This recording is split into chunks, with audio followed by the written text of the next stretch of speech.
ეხლა ვართ იმ რეალობაში, როცა ევროპა თავისი ძველი დიდების ჩრდილიც აღარ არის რეალური ძალით ქმედ უნაროა დიდ გეოპოლიტიკაში ამერიკა თამაშობს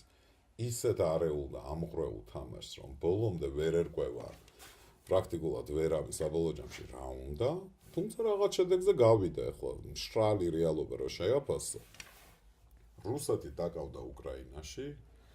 პირდაპირ ბალტიის ორი ქვეყანა გახდა ნატოს ბალტიის ზღვის ორი ქვეყანა გახდა ნატოს წევრი რომლებიც მანამდე ნეიტრალურები იყვნენ ანუ ბალტიაში გაძლიერდა დასავლური და პირდაპირ რომ ვთქვათ ამერიკული შესაძლებლობები ევროპა კი მაგრამ ამერიკა ნატოს გამწევი ძალა ჯერჯერობით სანამ ნატო არსებობს ხო მეორეს მხრივ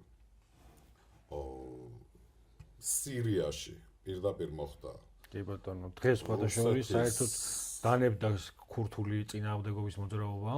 და გაუправეს მოკლედ ეს ერდუღანს იქ საზღვრისპირა სეპარატისტული ზონებში მისი რუსეთს გავლენა ამოვარდა. ნახე რუსეთი დაკავდა უკრაინაში, ბალტიის ზღვაზე გაძლიერდნენ მისი მოწინააღმდეგეები, სირიიდან გამოვიდნენ მისი ჯარები. ვენესუელა, რომლითაც ასე ვთქვათ, ამერიკას ვითომ კონკურენციას უწევდა, რომ შენ თუ შემოდიხარ ჩემი სასურველი გავლენის სფეროებში, მე შენი კონტინენტის მეზობლად შემოვალ, იქიდანაც ამოვარდა რუსული გავლენა, ჩინურიც ალბათ ინტერაკლებად მინიმალურია და დარჩება კიდე სია ცოტა გზელია მაგრამ ალბათ მესიჯის გასაგებია ყველასთვის კოლუმბია და კუბაში შედეგით რო შეხედო ნუ შეიძლება ახლა რუსეთი წავიდეს და რაღაცა უკრაინაში სადღაც გავიდეს და გაჩერდეს მაგრამ ნუ სოფლიო ასპარეზზე ბევრი რამე წაერთვა მასაც ეს გათვლილი ქონდათ მათ დაუშვეს და ეს არჩიეს იმიტომ რომ სავარაუდოდ ვაჭრობა რაზე მიდიოდა, როცა ჩინეთსა და ამერიკის დაპირისპირება მწიფდებოდა, ხო, რუსეთს რაზე უნდა ელაპარაკო? ვისკენ. შესაბამისად, რუსეთს ერთადერთი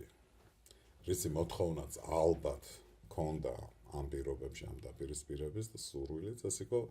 მისი გავლენის აღდგენა დაახლოებით პოსტსაბჭოთა სივრცეზე. აღმოსავლეთ ევროპაზე და ხო, ნუ შეიძლება ხო ბალტიისპირეთი არ მოეთხოვა, მაგრამ დაახლოებით საბჭოთა სივრცეს მოითხოვდა ბალტიის გარდა სავარაუდოდ და ნუ შეიძლება ბალტიის ზღვაზე მერე ქონოდა თავისი ამბიცია.